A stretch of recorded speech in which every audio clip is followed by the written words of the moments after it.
Le è caduta questa banconota da 50 euro, così tre malviventi agganciavano le loro vittime, tutti anziani tra i 75 e gli 80 anni, intenti a prelevare dallo sportello bancomat una somma di denaro. Gli ultimi colpi a Padova sono stati messi a segno in agosto all'Unicredit di via San Fermo e di piazzetta Sartori. Il modus operandi era sempre lo stesso e portava alla sottrazione della carta bancomat del malcapitato.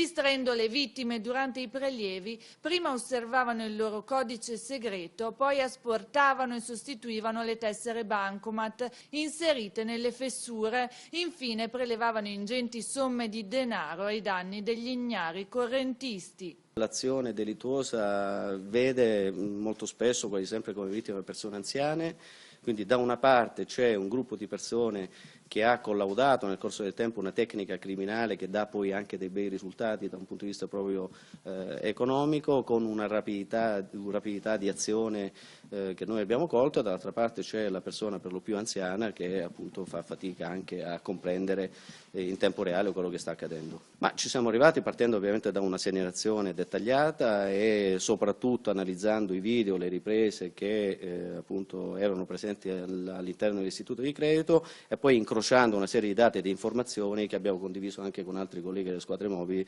interessate dall'azione investigativa. Due i cittadini rumeni di 28 e 41 anni arrestati, raggiunti in una stazione di servizio sulla 1 nei pressi di Modena e fermata la loro complice quarantenne romena.